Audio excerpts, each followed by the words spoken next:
Adam here with Brooksaw Antiques. Today we have this 1977 Adler J5 vintage portable typewriter. I'm going to show you how to use the functions and make sure they all work, made in Western Germany.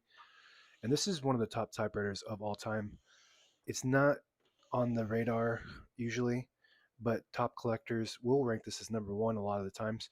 And one of the reasons why it's not typically on the top five is because it has a plastic shell. Some people call it a plastic fantastic, but the parts are all high quality, the highest quality with the German engineering. One of the smoothest machines you could ever find. This is actually one of my favorites. It's not really that much of a sleeper anymore. A lot of people have found that these are excellent machines. Up top is the adjustable paper guide. This helps you guide the page in straight. I'm going to line that up with the edge of the platen, which is the main roller that feeds the paper. This is the left margin. I'm going to set that on 0 and the right one around 75. And this is the paper support arm that flips up from the back like a switchblade and extends and has a page gauge on there. This is the paper bale that sits on top. It's got two adjustable rollers and a scale. So the way that works with the page gauge is that the scale goes up and there's a 1, 2, 3, 4, 5 all the way down to 22, and that's just how many spaces you have left until the end of the page. That's what that does.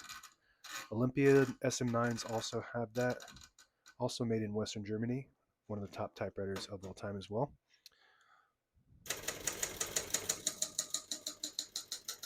And by the way, this one has unique fonts, so stick around to see the print reveal when I get to that.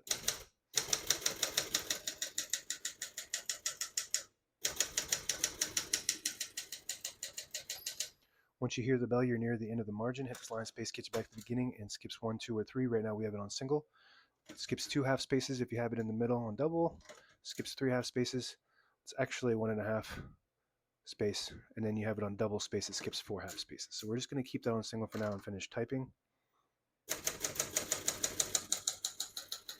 One of the smoothest touch and all around smooth typewriters of all time. As you can see, all the keys type nice and none of them skip or stick. I'll type a sentence in red on the next line and switch from black to red. There's a switch on the left side here. Flip that down to the red arrow. Prints the bottom portion of the ribbon, which is red. When you have it in the middle, on the blue square, it prints the top portion of the ribbon, which is black. When you have it all the way up top, it prints no ink at all. It just leaves a stencil for copying purposes. We're going to move that down for red.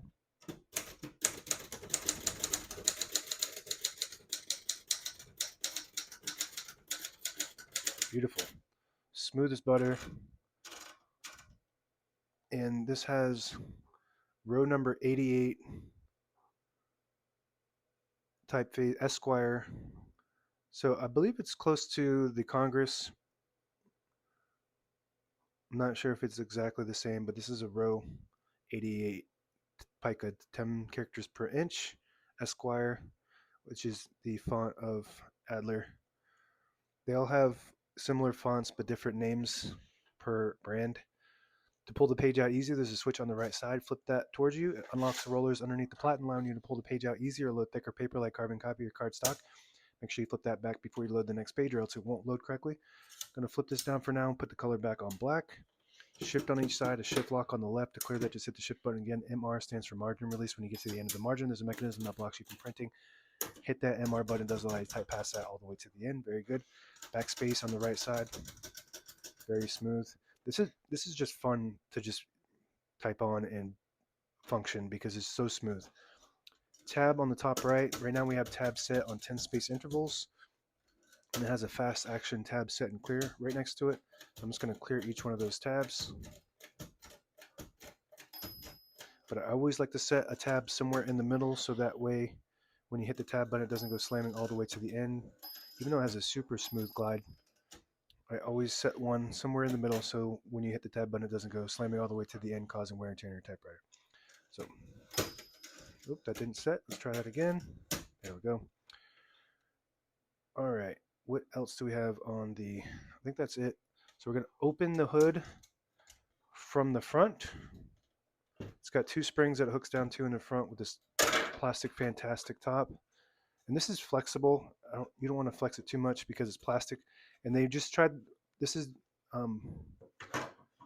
Adler made most of their portables with plastic shells, and they were trying to make them lighter weight.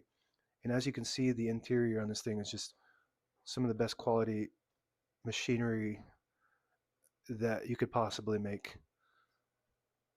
and it's in excellent condition. Super nice machine. All the brand new ribbons loaded on the left, so it's pulling clockwise to the right if you want to switch that direction manually. Um, it's on the inside here. There's a little mechanism on the front side that you just swap it. You swap it to the right to pull to the left. You swap it to the left to pull to the right. It's got an automatic reverse. When you get to the end of the ribbon on either side, right now it's pulling to the right.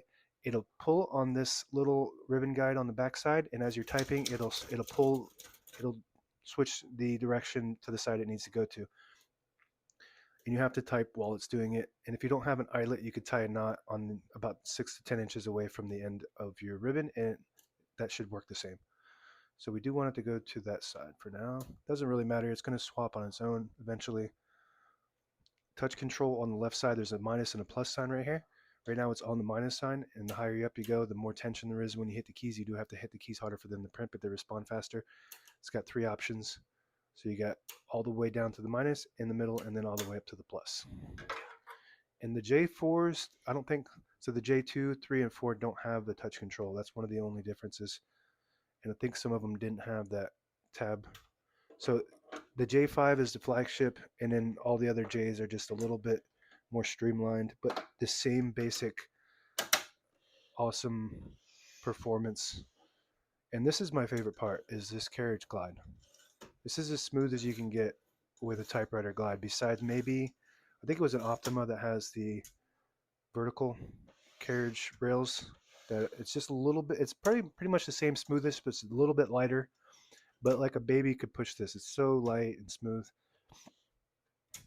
And if you, I don't know if this has, so if you flip this switch forward on the top, it disables the spacing so you can get to an exact spot on the page. You push it back, you get the clicks. Each one of those clicks is a half a space. Same concept if you pull out the left knob. Actually needs some oil on that. That's just from age, but that disables the spacing so you can get to an exact spot on the page. You push it in and you get those half clicks. This is your carriage lock. Flip it back, it locks the carriage when you move it to the middle. Flip it forward, you unlock the carriage. And that's it. Now available on eBay or Etsy or my new website, brooksawantiques.com.